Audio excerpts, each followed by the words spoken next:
I'm Susan Ilian in Lagos, Nigeria. Here's what's coming up on the World Today. China's foreign minister, Qin Gang, is replaced by the country's Communist Party foreign affairs chief, Wang Yi. Israeli media responds to the MPS approving a judicial reform against the country's Supreme Court.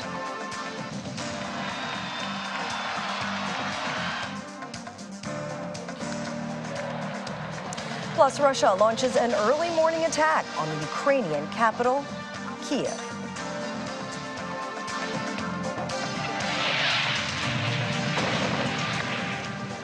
We begin with news out of China, as the foreign minister, Qin Gang, has been removed and replaced by the Communist Party's foreign affairs chief, Wang Yi.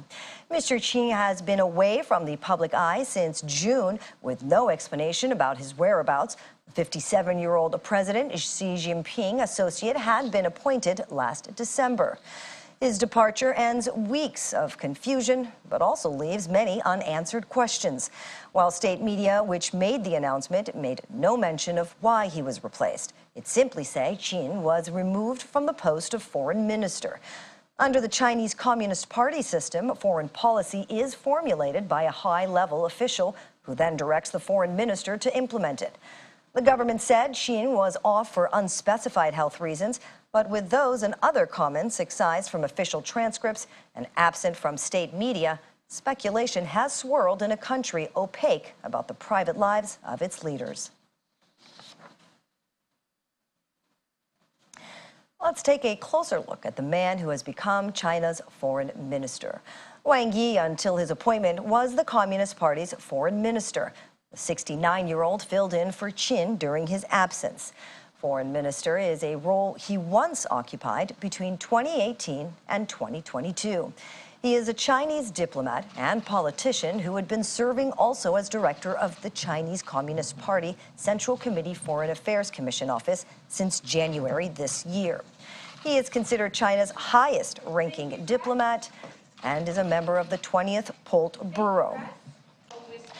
He has served as state councilor from 2018 to 2023, Minister of Foreign Affairs from 2013 to 2022, Director of the Taiwan Affairs Office from 2008 to 2013, and Chinese Ambassador to Japan from 2004 to 2007.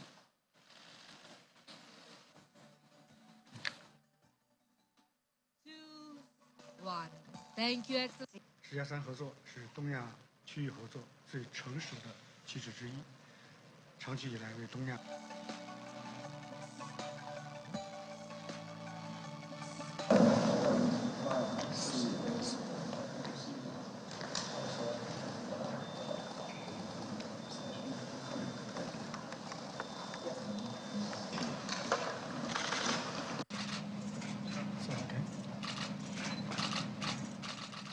And away from politics, in China to the weather.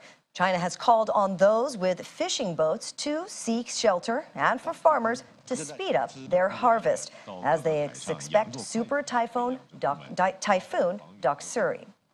Footage aired by state broadcaster CCTV showed people around the ports and coastal areas securing boats as officers handed out the notices.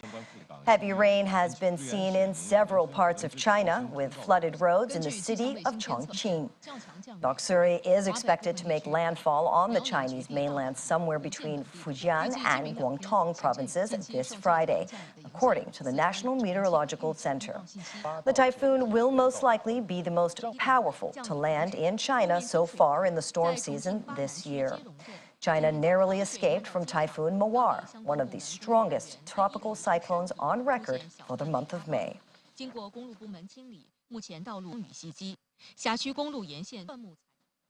Typhoon Doksuri is also expected to hit the Philippines as well. Authorities have been making effort to cancel maritime travel in the region. More than 400 ferry passengers were stranded at Manila North Port earlier today. Doksuri is expected to sweep past lightly populated islands off the northern tip of the mainland island of Luzon by midweek. Storm warning levels in the capital region and dozens of northern provinces have already been raised. and evacuations ordered in coastal communities lying in the path of the storm. Pakistan, on the other hand, is experiencing havoc from monsoon rains, with parts of the commercial capital, Karachi, inundated on Monday night. Footage from local broadcaster GEO-TV showed roads in parts of the country cut off by surging water.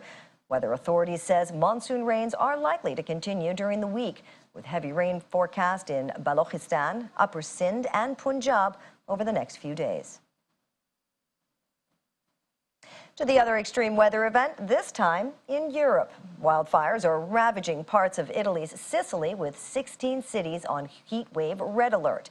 In some parts of the eastern Sicily, temperatures rose to 47.6 degrees Celsius on Monday, close to record European high of 48.8 degrees Celsius on the island 2 years ago. Airport officials says flights have still been able to take off and land this morning after a nearby wildfire earlier put it out of action.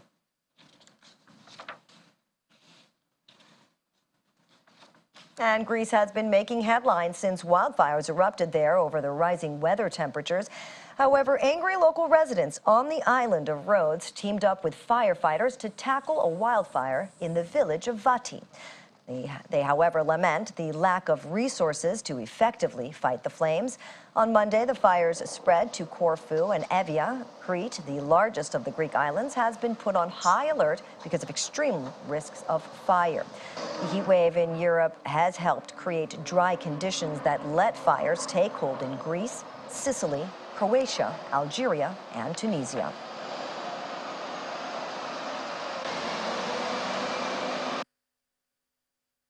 We don't have any help in the island.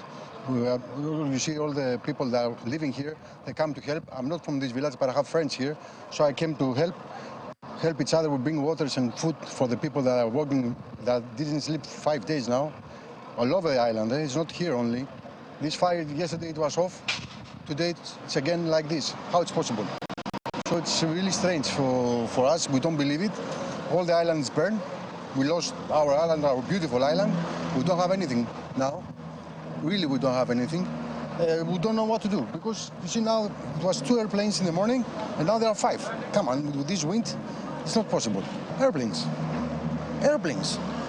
People we have, you see, they have a lot of people, but we can't do anything with this fire. It's not possible for a human to do anything with this big fire.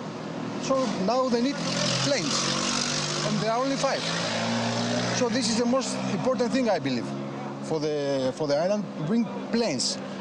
The sea is next. It's responsible all. We lost everything, our fields, our homes, all. I don't know. The situation have changed. Came firefighters and help us. Without us, without them, I don't know. All the island burning, all animals, all. It's so sad. What to say? Every year they say we will do. The things will be better. Nothing. Every summer the same. Every summer.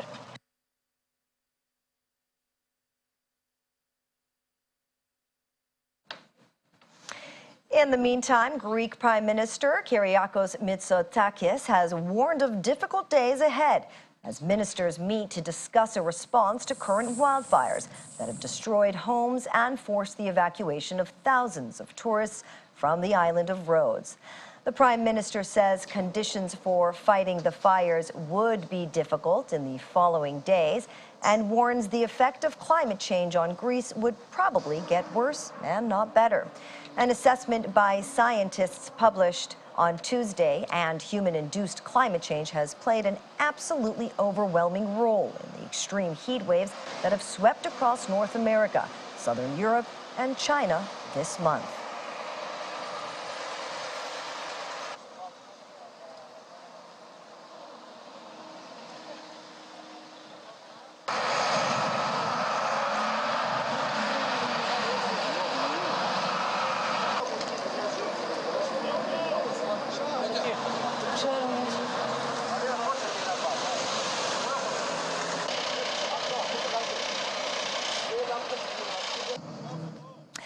Firefighters are also battling wildfires in southern Turkey in the southern coastal town of Kemer as they spread in the region. State media Anatolia showed aerial units dropping water on burning trees while smoke billowed over the area. The Turkish Minister of Agriculture and Forestry says 11 firefighting planes and 22 helicopters have been deployed to bring fires under control. Parts of the Turkish Riviera, Kemer is a seaside resort that hosts scores of tourists every year.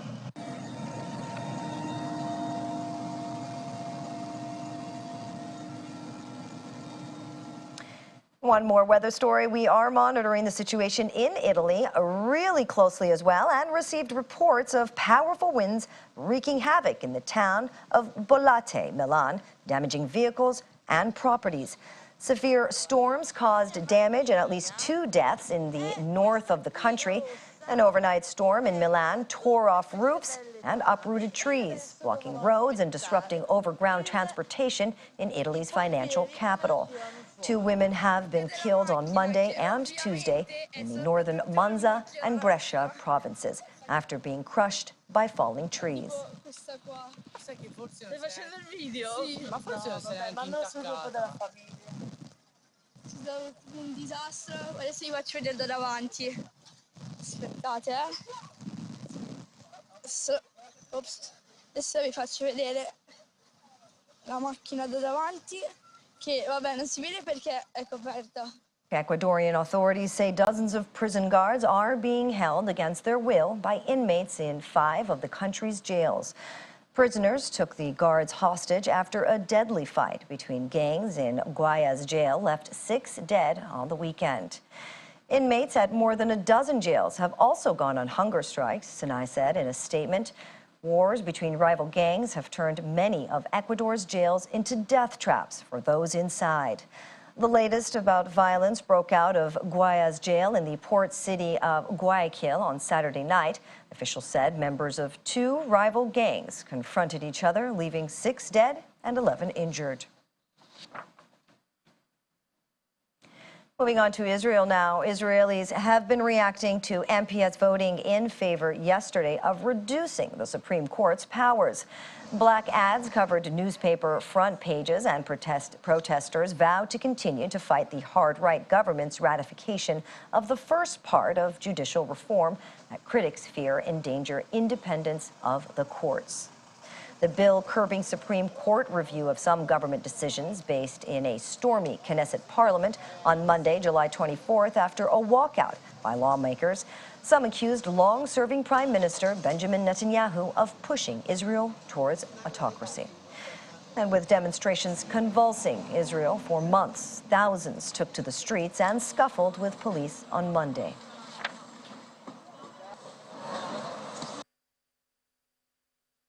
I think it's a very dark day for the state of Israel, and I think the country that we know and love has changed for the worst, and I hope that this country will find a way back to a normal situation, which we have loved and known for 75 years.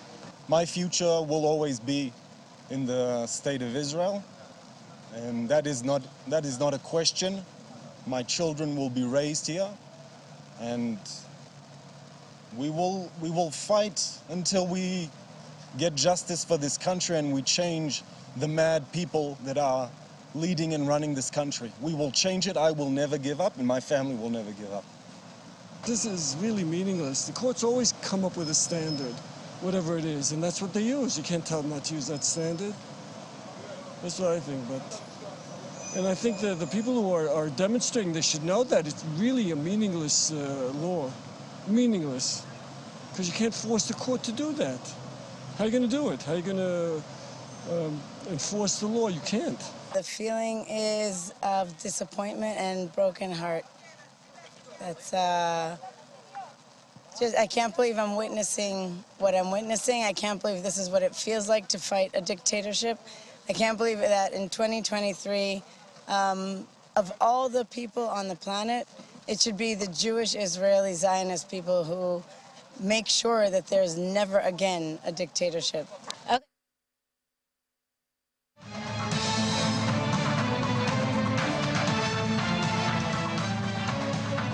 Let's turn to updates in the Russian invasion of Ukraine. Beginning in Russia, where lawmakers in the lower house have voted to raise the maximum age at which men can be conscripted from 27 to 30 years, increasing the number of young men liable for a year of compulsory military service at any one time. Last year, Russia announced a plan to boost its professional and conscripted combat personnel by more than 30% to 1.5 million. The new legislation, which comes into effect on January 1, means men will be required to carry out a year of military service or equivalent training during higher education between the ages of 18 and 30, rather than 18 and 27 as now.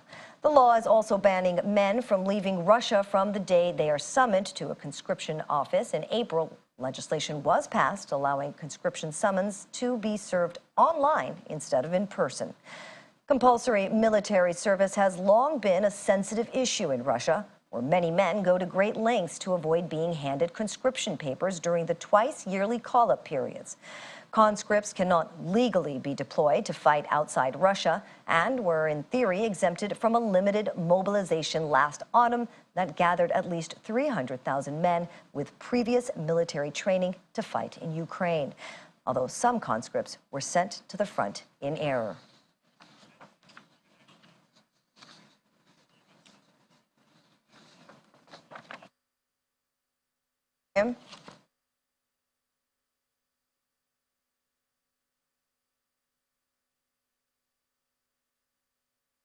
Изменяя призывной возраст. Staying with Russia, which launched its sixth attack this month on the Ukrainian capital, Kyiv. The Ukrainian military administration confirmed this as air raid alerts blared for more than 3 hours over the city and east half of the country. Head of the Ukrainian military administration, Serhiy Popko, said on Telegram, Russia attacked Kyiv with Iranian-made Shahed drones, and based on preliminary information, all the drones were downed by Ukraine's air defense systems. There have been no reports of casualties or serious damage.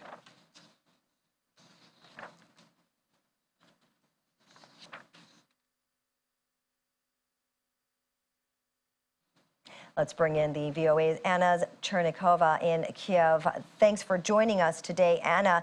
What really happened this morning? Good evening. Well, it was, I can say that it was an all-Ukraine attack, so air raid siren was off in every region, but of course the main target was the city of Kyiv, the capital and central part of the country. The air raid alarm started in the middle of the night around 2 o'clock in the morning, so it was another really noisy and a really nervous night for Kyiv citizens. A lot of people woke up just in the middle of the night because of that. I can also say that the drones did not reach the capital, so everything was destroyed at the outskirts of Kyiv. I personally did not hear any explosions or any active sound of air defense system in action. But people in the Kyiv region, in certain part of the Kyiv region, at the direction from where drones were approaching, they did hear, and it was really, well, another tough and noisy night for them. What we know, we know that there are no victims or injured so far, at least it was not reported by the Ukrainian officials. We also know that one infrastructure facility was hit in the central part of the country, in Zhytomyr region, but for the moment we don't know exactly what this facility is and what the result of the hit and how it will affect. So for now, we only can say that the attack was yet another, well, quite a big attack with drones, but it was not the worst one that ever happened in Ukraine during this full-scale invasion. Okay, I'm going to challenge you to sum up the next answer in 1 minute, Anna. Has the Ukrainian government confirmed it did carry out the attack on the defense buildings in Moscow, which resulted in the attack? What are they saying? It was no official confirmation. What officially said that this attack is happening. The reason for such attacks is because Russia invaded Ukraine and Russia started full-scale invasion. So Ukraine, and also previously Ukrainian officials said that Ukraine will consider all military targets or all military facilities and objects which are creating risks for Ukraine, either on the territory of Russia or on the occupied territories, as